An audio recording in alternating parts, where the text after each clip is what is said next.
अजून एक मला एक हे तुला विचारायचं होतं, जर कोणी ट्रेडिंग स्टार्ट करते. अच्छा, ट्रेडिंग स्टार्ट डायरेक्ट ट्रेडिंग. हां, आता मी कारण जसे तू हे घेतो, कारण मी हे बघितलंय की तू ट्रेडिंगचे क्लासेस वगैरे घेतोय, तुझे स्टुडंट्स असतील. हो. पण समजा जर असं कोणी ट्रेडिंग स्टार्ट करते जो क्लासही करू नाही शकत, पण त्याची इच्छा आहे, मग तुला काय वाटतं त्याने करावी का? बुक्स वाचावेत का?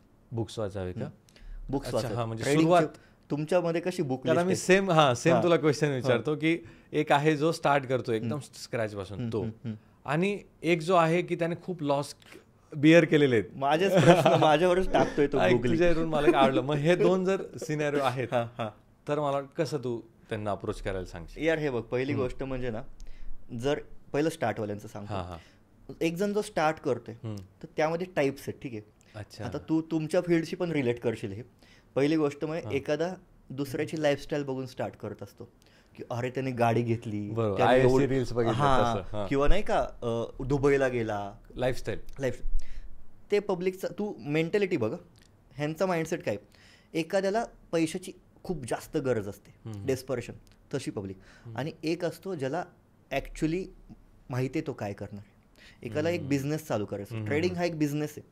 3 जण उतरले, एक लाईफस्टाईल बघून आलाय, एक पैशासाठी आलाय, तिसरा आहे ज्याला ॲक्च्युली एक बिझनेस करायचा, एक साईड इन्कम जनरेट करायचं. मग त्यानंतर काय होतं माहिती आहे, जे लाईफस्टाईल बघून आलेले असतात ना, तुमच्यासारखंच भटकत असतात. Same get a mentor, same answer आहे तुझा. पण एक मेंटर असणं गरजेचं आहे जो तुम्हाला सांगेल. ते मेंटर तुम्हाला यूट्यूबवरती पण मिळतील, असं नाही की तुम्ही पेड मेंटरच घ्या. यूट्यूबवरती पण बरेचसे असे लोक आहेत, ते शोधावं लागेल की जे सांगतात की तुम्ही हे करा, ते करा, हे नका. आणि असं काही अवघड नाही आहे, सिम्पल आहे. की जसं मी म्हणलं, बुक्स वाचा. जर तुमच्याकडे क्लासेस करायला पण पैसे नाहीत, तुम्ही बुक्स वाचा. बुक्समध्ये सांगितलंय त्याला स्टिक राहा. ॲट द एंड गेम सायकोलॉजीचा आहे. सो तिघांमध्ये पहिली ऑलरेडी या दोघांची सायकोलॉजी खराब होती, कारण ह्यांना पैसा पाहिजे होता, एकाला ते भारी गाड्या वगैरे पाहिजे होत्या. जो ॲक्च्युली बिझनेस करायला आला ना, तोच पुढे जाणार. मी तर तुला एक सपोज तुला ट्रेडिंग करायची, सपोज मी आहे आणि मला एखादा बिझनेस टाकायचे, माझ्याकडे 5 लाख रुपये आहेत. तुला पण 5 लाख रुपये दिले ट्रेडिंगसाठी. तर ट्रेडिंग म्हणलं ना की एक डोक्यात असं येतं की यार पैसाच पैसा येतं ना, दिसतं ना, पैसा दिसतं ना. कुठे दिसतं हे? 2 दिवसात खूप डबल होणार, कुठे दिसतं डबल, हे याच्यावरच ना आपल्याला लाईफस्टाईल दिसते. ऍक्च्युअली ते रियालिटी नाहीये, किंवा ज्याच्याकडून तुम्ही बघताय त्याचा फंड किती हे पण आपल्याला माहित नाहीये. ते जे दाखवतंय तेवढं आपण बघतोय. आता सपोज मी तुला 1 लाख रुपयाचं प्रॉफिट दाखवलं, पण मी त्यामागे किती रुपये यूज केलेत. आता 2 सिनेरियोज बघ. 1 लाख रुपये टाकून 1 लाख रुपये कमवणे, म्हणजे मी इथे दुप्पट केली दिवसात अमाऊंट. तुला वाटतंय सस्टेनेबल आहे? जर मी दिवसाला पैसे दुप्पट करतोय तर माझे दुप्पट जाऊ पण शकतात. हे सस्टेनेबल मॉडेल आहे का? नाही. पण जर एखादा आहे जो 1 लाख रुपये वापरून 1000 रुपयाचं प्रॉफिट करतोय, पण दिसताना काय दिसणार तुम्हाला? हे मॉडेल सस्टेनेबल आहे, त्याने 1% कमवलं दिवसाला, आणि हा दिवसाला 100% कमवलं. दोघे पण ट्रेडिंग करतायत. कुठला पुढे जाईल? मला वाटतं की 1000 ज्याने कमवले त्याचे चान्सेस जास्त असतील असं मला वाटतं. पण आता तुझ्यासमोर 2 व्हिडिओ झाल्या. एक तुला दिसतोय 1 लाख प्रॉफिट, आणि एक म्हणते तू तर 1000 बघणार, तू डायरेक्ट ढकलणार वर. बरोबर. तर असं होतं. शॉर्ट टर्म मध्ये मनी पाहिजे असं. शॉर्ट टर्म म्हणजे नवीन मुलं येत नाही यार, त्यांच्यासाठी हाच गेम आहे की तुम्ही फोकस करा शिकण्यावरती. म्हणजे बेसिकली तुमची सायकोलॉजी, त्याच्यानंतर माइंड, नॉलेज. तर नॉलेज असं काही अवघड नाही. नॉलेजचा पाथ माहीत पाहिजे. नॉलेज अवघड नाही, सिम्पल. मी म्हणलं बुक्समध्ये जे आहे ते तुम्ही यूज करा. खरा गेम, आता सपोज अजून एक तुला मी सिनेरिओ देतो. आपण दोघांनी एक ट्रेड घेतला म्हणजे आपण एखाद्या स्टॉकमध्ये एंट्री घेतली. 500 रुपयाला आपण एंट्री घेतली, एक स्टॉक घेतलाय. आता मला सांग, तो स्टॉक 550 रुपयेपर्यंत गेला एका दिवसात. तू सपोज 505लाच बाहेर आलास आणि मी 545 पर्यंत थांबलो. मी मोठा प्रॉफिट केला, तू छोटा प्रॉफिट केला. दोघांचा सेटअप सेम होता. करेक्ट. ॲट द एंड कोणी जास्त चांगला प्रॉफिट केला? जो जास्त वेळ थांबला. म्हणजे थोडक्यात तुमचा ट्रेड चालू तेव्हा होतो जेव्हा तुम्ही ट्रेडमध्ये एंट्री घेता. जिमसारखं 20% स्ट्रॅटेजी, 80% ते मॅनेज करणं, मेंटेन राहणं. कारण पैसा दिसला की माणूस हलायला सुरुवात. पण मग तू म्हटला की जो जास्त वेळ थांबला, होल्डिंग, पण मग किती वेळ थांबणं, किंवा आता 505 वाल्याला काय वाटलं असेल की यार रिव्हर्स येऊ शकतो, घाबरला असणार, त्यामुळे तो बाहेर आला असणार. पण मग कधी थांबावं कधी निघावं हे कसं आपण डिसाईड करू शकतो? ट्रेड मॅनेजमेंट म्हणून एक कन्सेप्ट असते. म्हणजे तुम्ही एखादा ट्रेड जो घेतलाय तो कसा जास्तीत जास्त वेळ तुम्ही कॅरी फॉरवर्ड करायचा. अच्छा. मग त्यासाठी कसं असतं तुमचं, हे बघ आता तुला स्टॉप लॉस म्हणजे माहिती आहे काय असतं? नाही, मला मी काय म्हटलो मला हे बघ, सपोज कसं सांगू तुला, आपण 500 रुपयाला एंट्री घेतली. सपोज स्टॉप लॉस म्हणजे एक अशी गोष्ट असते जिथे तुमचा ट्रेड आला की तिथून तुमचा तो ट्रेड कट होणार, म्हणजे तुम्ही रॉंग प्रूव्ह होता, म्हणजे थोडक्यात लॉस झाला. सपोज तुला माहिती आहे की तुझ्या या ट्रेडमध्ये 1000 रुपयाचा लॉस होणार आहे. सो तू बाहेर का आला लवकर? कारण तुला माहिती तो लॉस होऊ शकतो. जर मी तुला सांगितलं की जेव्हा तो ट्रेड 505ला जातोय तेव्हा तू अशा स्टेजला ये की तुझा लॉस नाही होणार, म्हणजे तुझा स्टॉप लॉस जो आहे तो शिफ्ट कर वरती. आपण शिफ्ट करू शकतो. म्हणजे सपोज मी 495ला स्टॉप लॉस ठेवलाय, तो मी 500 वरती आणून ठेवला.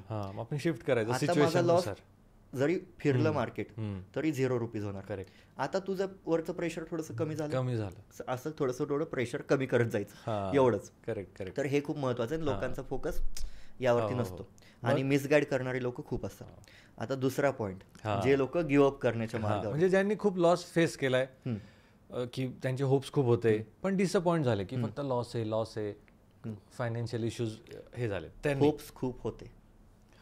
कळलं तुला? आन्सर यातच आहे, तुमचे एक्सपेक्टेशन्स चुकले. बिझनेस आहे, मी बोललो आता सपोज निर्मल तुला 20 लाख रुपये दिले, तुला म्हणलं बिझनेस चालू कर. पहिल्या वर्षात तू 20 लाखाचं प्रॉफिट करणार आहे? म्हणजे असं नाही. आपण तर म्हणतो बिझनेस मध्ये 3 वर्ष लागतात. करेक्ट. रिकव्हर करायला वगैरे 3 वर्ष लोक स्ट्रगल करतात, तेव्हा कुठे त्यांचा बिझनेस यार सेट होतो. समजतंय का तुला? मग थोडक्यात काय होतं, लोकांना 20 लाख रुपये फंड घेऊन येणारी खूप जण आहेत. 20 लाख रुपये घेऊन येतात, त्यांना वाटतं मी क्रॅक करेन.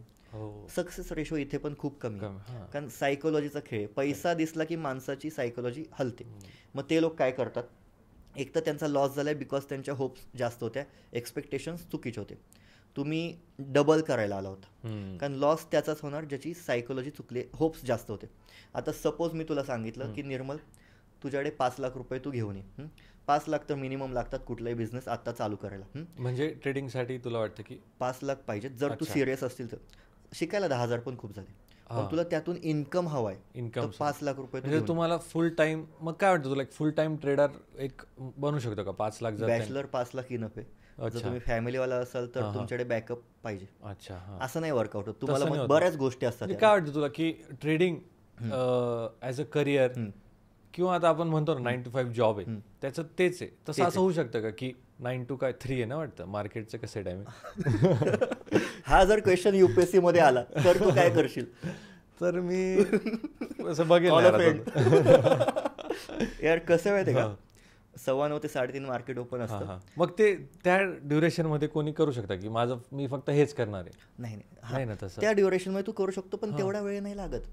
आता नांदेडला आपण गेलेलो, माझी ट्रेडिंग चालू होती, तुला वाटलं चालू आहे माझी, हार्डली 10-15 मिनिट लागतात एखादा ट्रेड कॅरी करायला, किंवा 1 तास 2 तास मॅक्स. 10-15 मिनिट कोणाला जे शॉर्ट टर्म ट्रेडिंग करतात, स्विंग ट्रेडिंग, जास्त डीप मध्ये जातात, आणि जे इंट्राडे करतात त्यांचा 1 तास 2 तास खूप झाले. प्रॉब्लेम काय होतो, तो ट्रेड झाल्यावर पण ते बघत बसतात.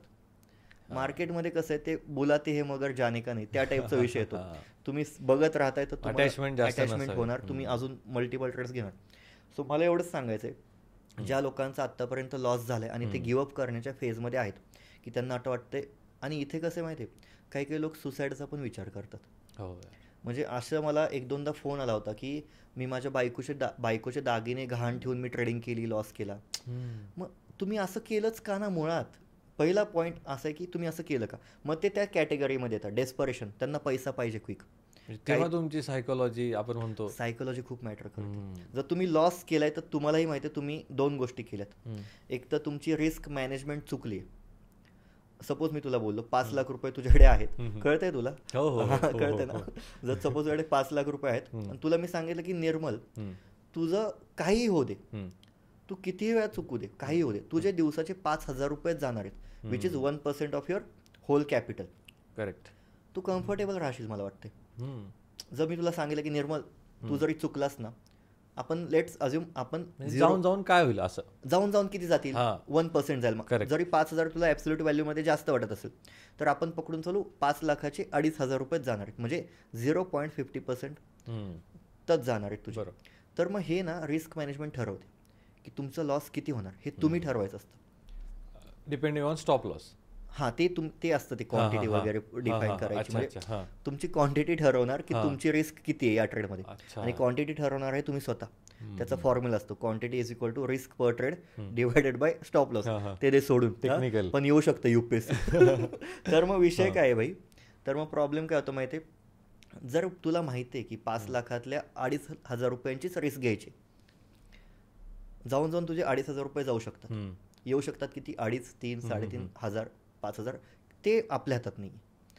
ते डिपेंड करतं तुमच्या ट्रेड मॅनेजमेंटवरती. एखादा 1,000 रुपये पण कमेल, एखादा 5,000 पण कमेल. सो जर हे तुला सांगितलं की निर्मल तू मॅक्स लॉस दिवसाचा करणार आहे 0.50% या फॉर्म्युल्यानुसार, आणि आता करायचं का थोडंसं कॅल्क्युलेशन? हां, आपण करू शकतो. चल, सपोज तू एक स्टॉक घेतलेला आहे 500 रुपयाला, स्टॉप लॉस आहे 495ला, 5 रुपयाचा स्टॉप लॉस आहे. करेक्ट. ठीक आहे. आता तुझी कॅपिटल किती आहे? 5 लाख, बरोबर. हां, तुला रिस्क किती घ्यायची? आपल्याला किती? 2,500 पर्यंत. So quantity is equal to risk per trade म्हणजे 2,500 डिवायडेड बाय स्टॉप लॉस किती होता? 5. 2,500ला 5ने भाग आता किती येतं? 500.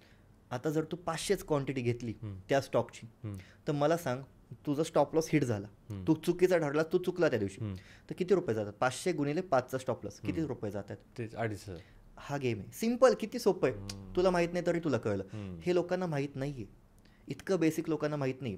आता हे कुठे म्हणजे बुक्स मधून कळू शकतं? बुक्स मधून कळू शकतं यार, बुक्स मधून तुम्हाला हे कळू शकतं.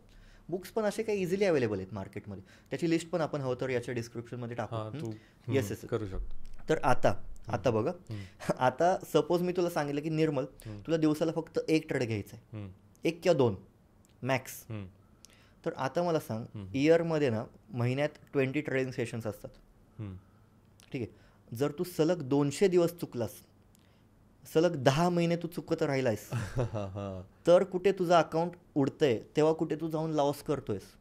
अच्छा, एवढं तर असं होणं शक्यच नाही. जर तुमचा लॉस झालाय, 200 दिवस कोण चुकणार आहे? 0.50%च्या रिस्कने जर तुम्ही 200 दिवस चुकला, तर कुठे तुमचा लॉस होतोय, म्हणजे 10 महिने, तर तुमचं अकाउंट उडून जाते. मग तुम्ही गिव्हअपच्या स्टेजवरती जाणार. 200 दिवस कोणी नाही चुकत, शक्यच नाही यार. म्हणजे अगदी 6वीतला मुलगा जरी करायला बसला ना, तरी तो 200 दिवस नाही चुकणार.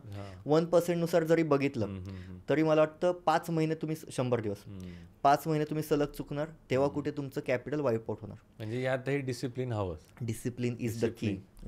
यातही ही आपली फील्ड थोडीशी रिलेट करते. मी आता हे म्हणतो की किती गोष्टी रिलेटेबल आहे. बघ तू, तुमची सायकोलॉजी, तुमचा मेन एम काय, मोटिव्ह काय, त्यानंतर डिसिप्लिन. येस.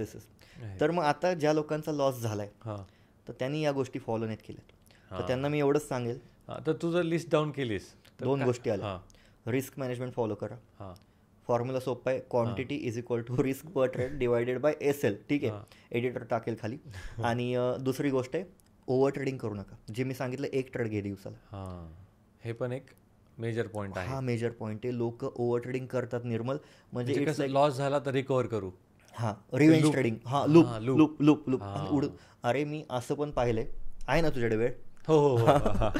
तर मी असं पण पाहिलंय की यार लोक काय करतात माहिती आहे का निर्मल, म्हणजे सपोज तू ट्रेडिंग करतो, तुझा लॉस झाला, ठीक आहे. आता तुझा पकडून चाल 2-3 हजार रुपयाचा लॉस झाला. अच्छा. आणि मी तुझा ट्रेडिंगवाला मित्र आहे. मी तुला कॉल केला की निर्मल काय चाललंय, किती रुपये? तू म्हणलं यार 2-3 हजार रुपये लॉस आहे. म्हणलं अरे यार माझा 5,000 रुपये प्रॉफिट झाला.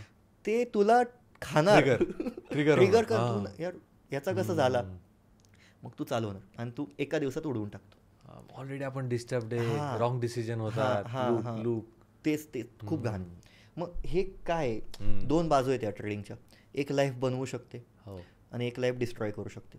पण तुम्ही कशा पद्धतीने त्याकडे पाहताय, तुम्ही क्विक मनीच्या रूपाने पाहताय का तुम्ही ॲज अ बिझनेस पाहताय, इथे तुमचं ठरणारे करिअर.